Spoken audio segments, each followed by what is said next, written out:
versículo 7, 10 e 7, fala de uma coisa muito interessante. Mas nos dias da voz do sétimo anjo, quando ele estiver para tocar a trombeta, que ainda não foi tocada, vai ser depois lá de Apocalipse 11 a partir do 13, cumprir-se-á então o mistério de Deus, segundo ele anunciou aos seus servos os profetas. Se esse mistério de Deus foi anunciado aos profetas, então nós podemos saber o que é então esse mistério de Deus que se cumprirá durante a grande tribulação.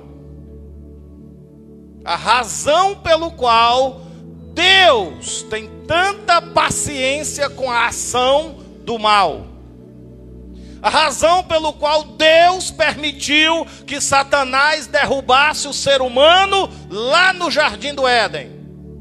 Esse mistério de Deus que será revelado durante a grande tribulação, queridos, é a razão de Deus hoje olhar para a terra, ver tanta coisa mal acontecendo e ficar como se não tivesse nada para fazer.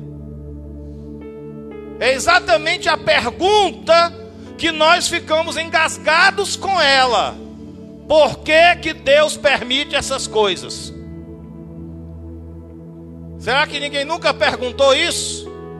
Por que que Deus permite Satanás solto nesse mundo, causando tanto mal, tanta coisa ruim, tanta desgraça? Esse é o mistério de Deus que será revelado dentro da grande tribulação. É o mistério da paciência e da vontade permissiva de Deus. Aleluias. Mas durante a grande tribulação, por que que esse mistério será revelado? Porque durante a grande tribulação, todos aqueles que não estavam preparados para ir para o céu, vão sentir o peso da mão de Deus e a ira de Deus sobre essa terra.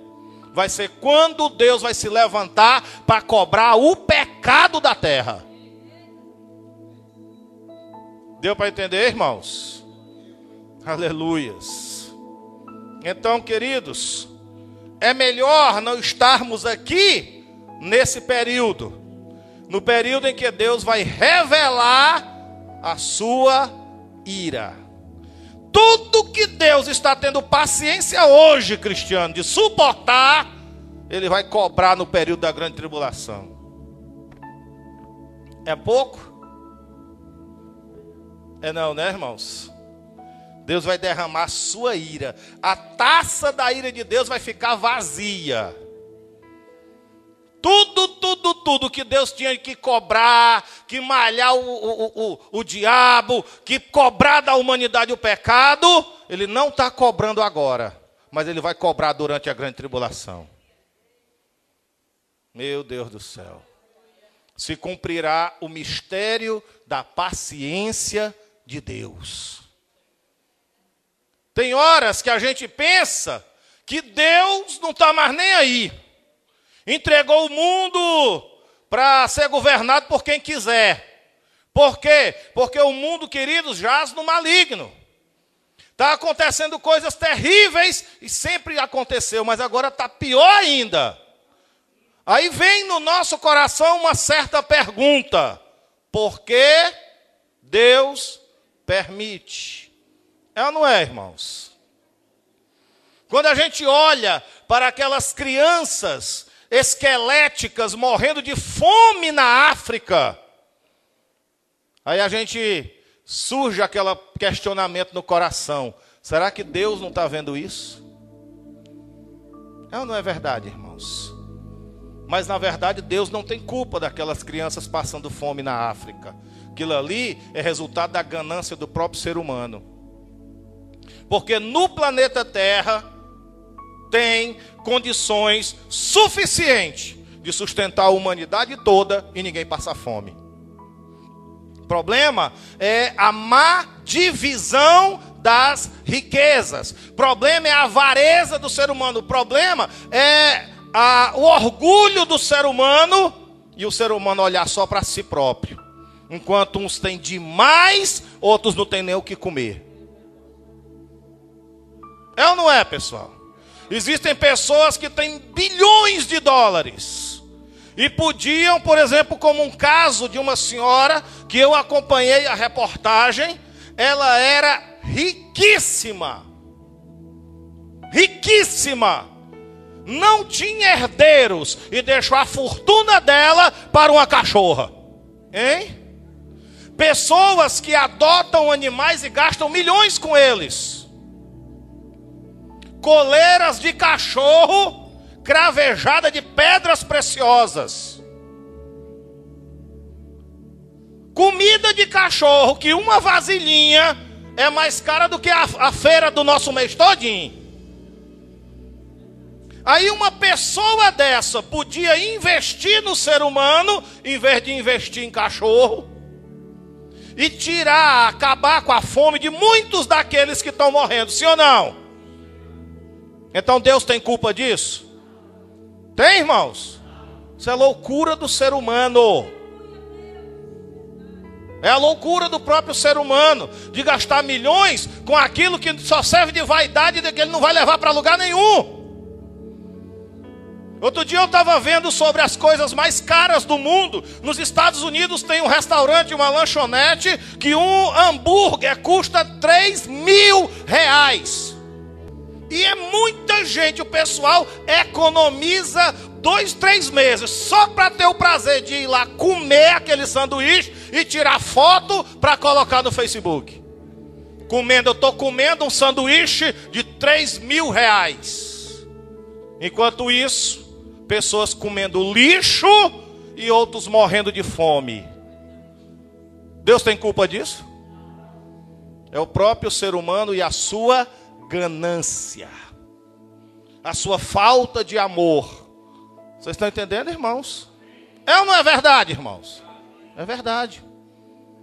Se as rendas fossem distribuídas com igualdade, ninguém passava fome na face da terra.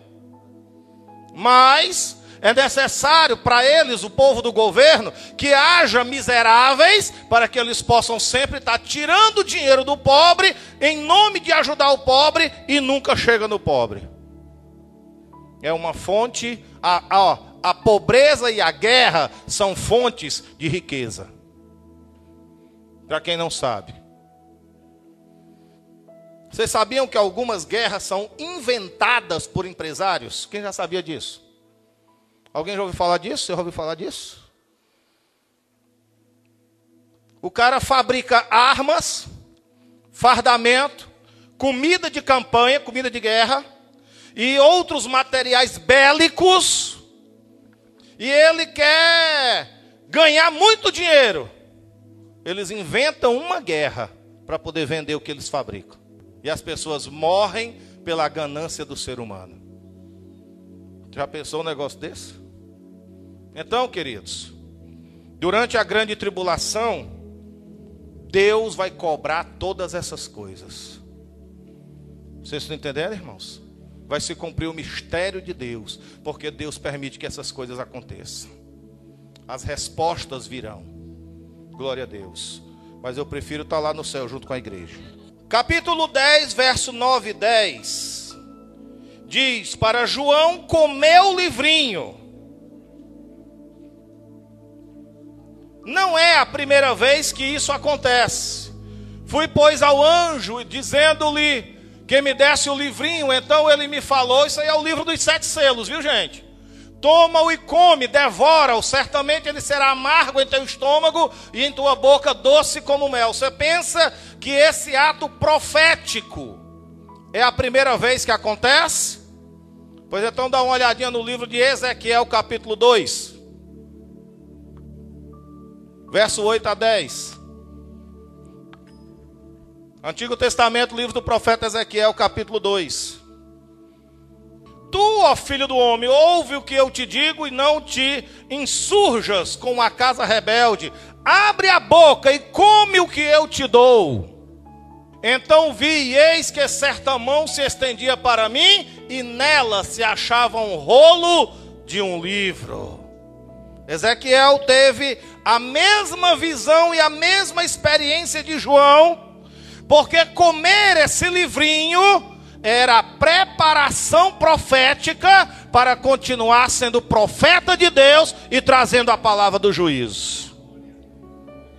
Agora, queridos, o que é que isso nos ensina? Quantos de nós quer ser instrumento de Deus para levar a palavra de Deus à pessoa que está perdida nesse mundo? Tem alguém que quer pregar o evangelho? Muito bem, para que o Senhor te levante como um atalaia, te levante como um profeta, te levante como um evangelista, como alguém que vai fazer a obra de Deus, filho, querido. Antes de tudo, você precisa comer o livro.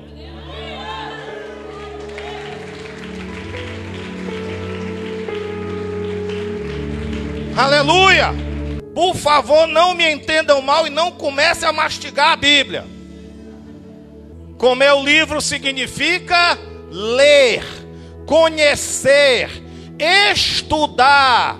Ei, como é que você quer ser instrumento de Deus, boca de Deus, evangelista de Deus, profeta de Deus, sem preparação de comer o livro, filho? Vocês estão me entendendo, queridos? É imprescindível, Deus não abre mão disso. Qualquer um que quiser ser instrumento de Deus, profeta de Deus, tem que começar comendo o livro. Pastor, fale mais claro, o que é comer o livro? É ler a Bíblia. Aleluia. Coisa que os crentes, a maioria, tem nojo. Meu Deus do céu, lê tudo no mundo, meu irmão. Revista Veja, Caras, Jornal do Dia, fofoca na internet, tudo que é besteira. E a Bíblia está lá, cheia de poeira em cima do móvel. Só lembra da Bíblia no dia do culto, bota debaixo do braço, aí traz, lê esse pouquinho que você está lendo aqui agora, quando consegue ler, porque tem Bíblia agora que está servindo de complemento de saia, pode nem pegar para ler, porque senão fica as pernas de fora. Não é para dizer isso não? É, meu irmão.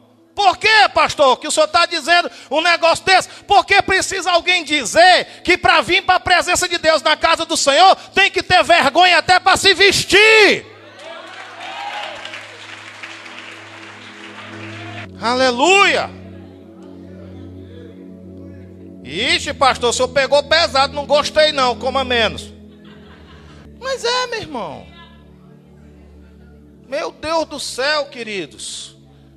Se a gente não tiver, Roberto, batendo em cima, chega uma hora que vai ter gente que vai vir para a igreja e vai esquecer as calças.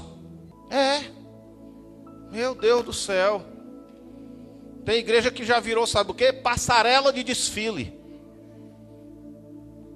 Todo mundo está disputando, sabe o quê? Não é adorar a Deus não, é quem anda mais bonito e bem arrumado.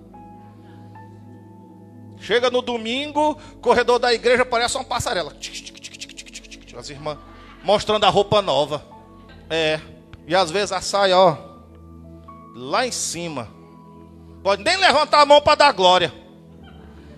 É, meu filho. Pastor, só tem muita coragem de dizer. Não precisa de coragem não, filho. Ele tem que dizer porque tem que dizer. Glória a Deus. A gente que está fazendo de igreja bagunça. Viu, Cristiano?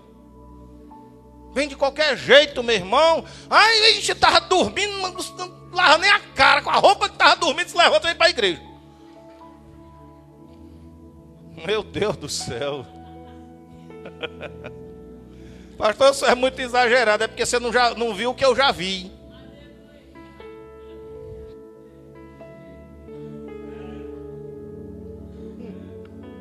Glória a Deus. Para vir para a casa do Senhor, a gente tem que ter moral, tem que ter vergonha, até para se vestir. Tá certo, irmãos? Tem que ter decência. Glória a Deus. Para ser o quê? Instrumento de Deus. Capítulo 11. Diz assim no verso 1. Então foi-me dado um caniço, ou uma cana, semelhante a uma vara, para medir, e foi-me dito: levanta-te e mede o santuário de Deus e o altar e os que adoram nele. Esse santuário de Deus e o altar e os que adoram nele, isso vai ser o novo templo que será reconstruído lá em Jerusalém. E para quem não sabe, Tudo o que precisa para a reconstrução do terceiro templo já está pronto e guardado. E na Bíblia, quando se diz assim, ei, fulano, mede alguma coisa, Deus está dizendo assim, ei, eu vou trazer juízo sobre isso. Se alguém aqui tiver um sonho, e nesse sonho, Deus estiver dizendo alguma coisa sobre medir alguma coisa, pode orar, porque é peia e juízo. Para quem não sabe. Se alguém chegar para você e disser assim, pastor, eu tive um sonho, e no sonho o anjo puxava uma fita métrica e media a minha altura. Eu digo, vai orar e jejuar. E vem peia por aí.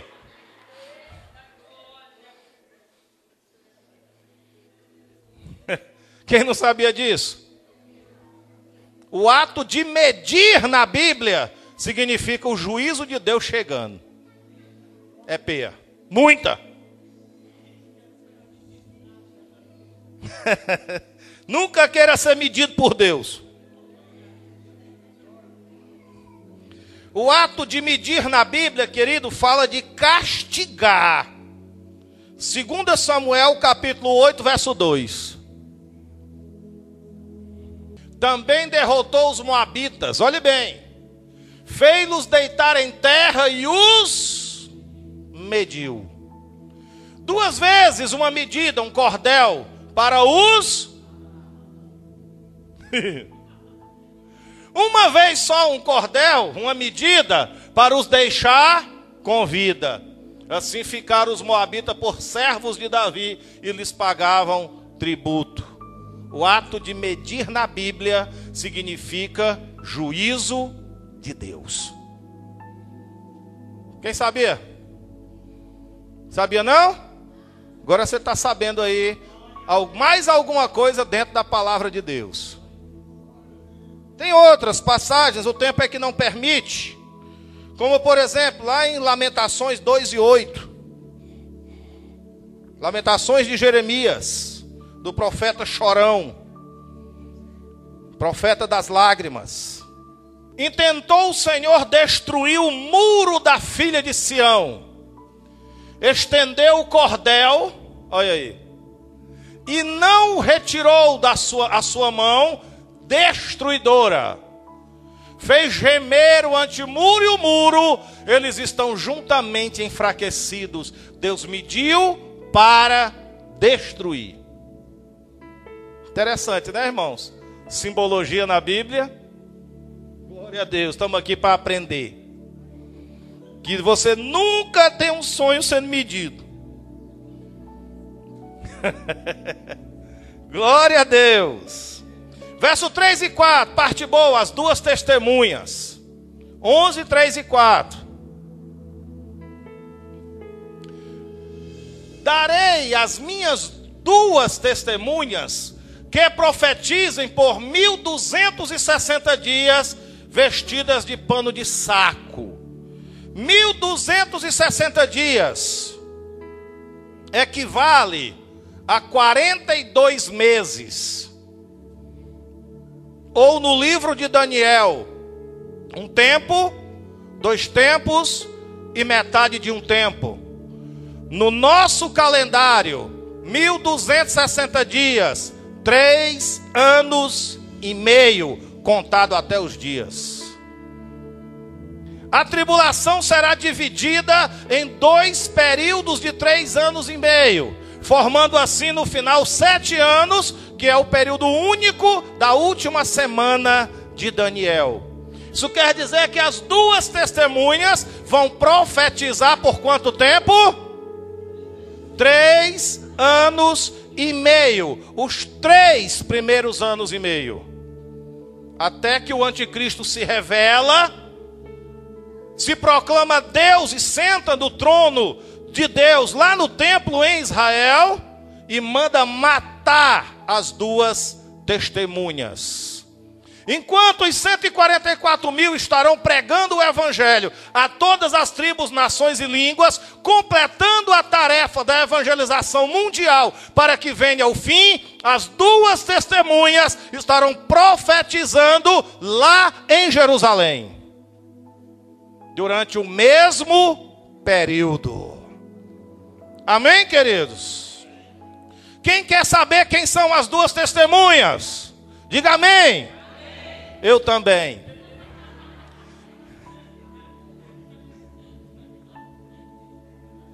Aleluia. Hein? A Bíblia não diz. Então, como a Bíblia não diz, eu não posso inventar.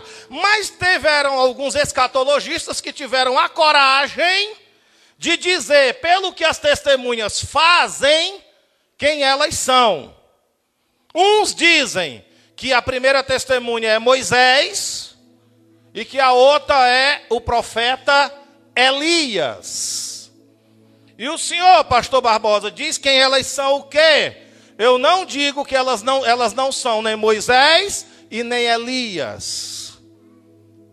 Duas pessoas, dois homens, dois ungidos que Deus vai levantar agora nos nossos dias e vai colocar sobre eles o poder do ministério de Moisés e de Elias. Amém, irmãos? Não é que Deus vai trazer do Antigo Testamento Moisés e Elias. Outros dizem que tem que ser Elias e Enoque. Por quê? Vou até dizer, presta atenção. Porque está escrito na palavra que cumpre ao homem, ao ser humano, morrer uma só vez.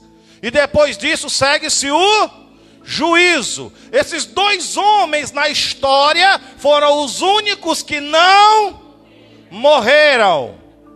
Enoque foi arrebatado porque andou com Deus e agradou a Deus. Deus o arrebatou. Elias também alcançou o testemunho de ter obedecido a Deus em tudo. Deus mandou uma carruagem de fogo e levou ele para o céu vivo. Então nem Moisés e nem Enoque não morreram. Dizem os teólogos de plantão que por causa disso eles dois vão ter que voltar à terra como as duas testemunhas do livro do Apocalipse para morrer e cumprir a palavra. Quem acredita nisso? O pessoal está ficando esperto. Queridos, essa história não bate, não dá certo com a palavra. Por quê, queridos? Porque Enoque foi um tipo da igreja que será arrebatada no Novo Testamento. Os crentes que serão arrebatados são os crentes Enoque, os crentes que agradam a Deus e que andam com Deus. Elias foi outro tipo da igreja que será arrebatada no Novo Testamento. Elias foi zeloso e obediente ao extremo. Quem são os crentes que vão ser arrebatados tipo Elias? Zelosos e obedientes em tudo. E por que que eles não têm que voltar para morrer? Porque eu conheço um bocado de gente que não vai morrer e vai viver no céu eternamente.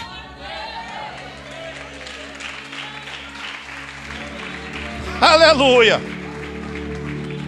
Vocês entenderam?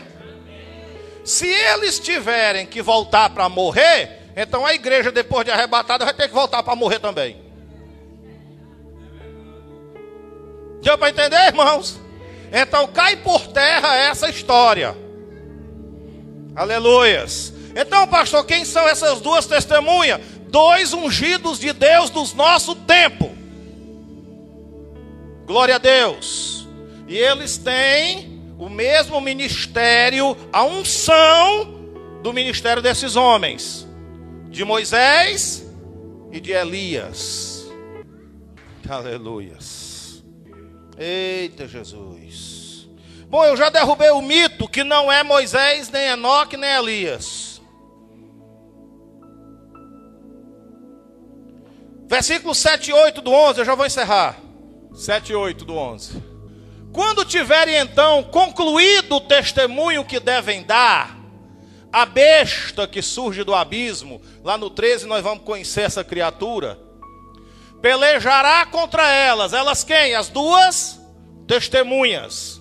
E as vencerá e matará. Quem lembra do cavalo branco? Que ele saiu vitorioso para vencer com um arco na mão e uma coroa na cabeça. Isso quer dizer que até contra as duas testemunhas ele vai prevalecer, mas só quando terminar o tempo do ministério delas. Antes, durante os 3 anos e meio, 1260 dias, 42 meses, ninguém vai poder tocar o dedo neles. Porque eles serão homens poderosos na terra, a ponto de fazer chover fogo do céu. Aleluias. Glória a Deus. Mas as duas testemunhas, elas serão assassinadas. Vamos dar uma olhadinha o que diz aqui sobre as duas testemunhas, a partir do capítulo 11, verso 3, porque senão o povo não entende. Às vezes eu quero que vocês tenham o entendimento que eu já tenho, vocês me perdoem. Verso 3 diz: darei as minhas duas testemunhas que profetizem por 1260 dias. Quanto tempo é? Vestidas de pano de saco. Essas são as duas oliveiras, os dois candeeiros que acham em pé diante do Senhor da terra. Se alguém pretende causar-lhes dano durante esses 3 anos e meio, o tempo do ministério deles, o que é que acontece? Sai fogo da sua boca e devora os inimigos. O que é que fazia Elias? Quando Elias estava em cima de um monte, e o rei mandou trazer Elias à força, e mandou um capitão com 50 homens, o homem chegou lá arrogante e disse assim: Elias, desce, homem de Deus, porque o rei está te chamando. Elias nesse dia não estava muito bem. Ele disse assim: se eu sou homem de Deus, que desça fogo do céu e os consuma. Aconteceu na hora. Aí 50 homens viraram churrasquinho. Chegou lá para o rei e disseram: ei, teu primeiro capitão lá virou churrasco. Eles vão mandar mais 50. Aí 50 chegou lá do mesmo jeito: ei, homem de Deus, desce ligeiro daí que o rei mandou te chamar. Ele disse: aí se eu sou homem de Deus, que desça fogo dos céus consuma. De novo, 100 homens viraram churrasco. Aí o rei mandou o terceiro saiu todo se tremendo. Chegou lá todo humilde, disse: homem de Deus, tem misericórdia de mim, eu estou só cumprindo ordem. Aí o Senhor disse assim: desce com esse aí é humilde. Alguém conhece essa história? Aleluia. Foi assim mesmo? Elias falava e o fogo descia. Uma das duas testemunhas dos 3 anos e meio do começo da tribulação vai ter o mesmo poder de Elias, de falar e o fogo descer sobre os inimigos. Eita Jesus, o negócio vai ser sério, não vai? E o outro, elas têm autoridade para fechar o céu. Quem foi que orou e não choveu por 3 anos e meio? Elias. Para que não chova durante os dias que profetizarem. Tem autoridade também sobre as águas. Olha aí, Moisés transformou em sangue. Para convertê-las em sangue, bem como para ferir a terra com toda sorte de flagelo, tantas vezes quiserem. Esses dois aí, as duas testemunhas de Deus lá em Israel, vai ser a pedra no sapato do anticristo. E é através deles que os judeus vão se converter ao evangelho do Senhor Jesus. Eita Jesus. Coisa linda, viu, irmão? Negócio desse assim, tão poderoso, meu irmão. Claro que vai sair na televisão na época, né? Vendo esses dois homens cheios do poder da unção, fazendo chover fogo do céu, profetizando, dá vontade até de ficar, né não? Não? Ô, rapaz. Pensei que vocês gostavam de filme. Amém. Vocês estão ligadinhos. Glória a Deus. Aí, queridos, eles vão matar as duas testemunhas. Versículos 7 e 8. Eu vou deixar o 12. Porque o 12, para a semana que vem, eu não queria que faltasse ninguém. Porque tem uma revelação tremenda sobre a mulher e o deserto. Quando tiverem então concluído o testemunho que devem dar, a besta, que é o anticristo, que surge do abismo, pelejará contra elas e as vencerá, e aí matará. O seu cadáver ficará estirado na praça da grande cidade. Ficará lá para apodrecer. Ninguém vai poder tocar e nem enterrar. Vão matar os dois e vai ficar lá os corpos jogados. Na praça da grande cidade, que espiritualmente se chama Sodoma e Egito, onde também o seu Senhor foi. Que cidade é essa? Aonde foi que Jesus foi julgado e crucificado? Aonde? Quixadá. Foi não? Jerusalém. Foi? E por que que ali Jerusalém está sendo chamada de Sodoma? Porque hoje o que está mandando naquele lugar é a violência, o pecado e a incredulidade. Aí, um bocado de crente analfabeto da Bíblia, manipulável e besta, dá o seu dinheiro para que os seus pedidos sejam levados lá para Jerusalém, porque vai vir de lá uma bênção para a tua vida. Como? Se a Bíblia está chamando Jerusalém de Egito e Sodoma atualmente. Quem abriu os olhos agora? Como? Pode aplaudir o Senhor.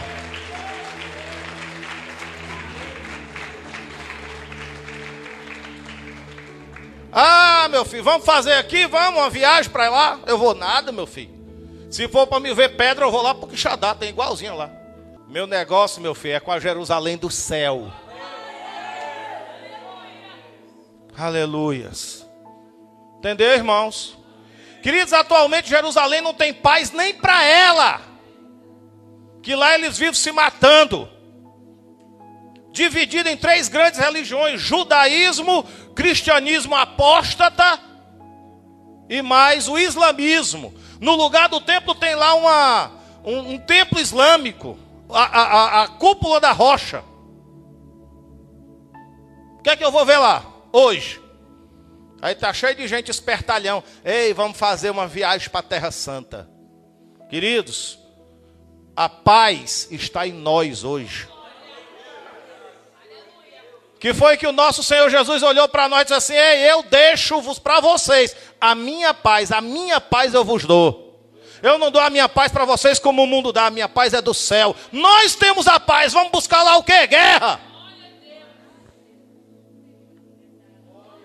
Vocês entendem como multidões de pessoas estão sendo enganadas, enroladas? Vamos subir o Sinai, vamos no Monte Hermon, vamos no Carmelo fazer o quê? Oh, meu Deus do céu. Pois eu gosto é da Bíblia. Essa parte aí, ó, quem gosta de fazer essas fogueiras pro lado de lá não lê não, viu? Por quê? Porque senão vai ter que colocar assim: fogueira santa de Sodoma. Não foi eu que escrevi esse versículo não, vai para lá. Versículo 11 e 12, eu vou já terminar, faltam 5 minutos. Mas depois dos 3 dias, vai passar 3 dias, e os corpos das 2 testemunhas vão estar lá jogados na praça. A praça da grande cidade. Que cidade? Diga assim para você entender. Diga: a cidade aonde as testemunhas vão morrer. Diga: é Jerusalém de hoje. Tudo bem, vai estar lá. Que a Bíblia chamou de quê neste instante? Não, Sodoma é o nome, Egito é o apelido. Mas depois dos 3 dias veio um espírito de vida vindo da parte de Deus e neles penetrou, e eles se ergueram sobre os seus pés.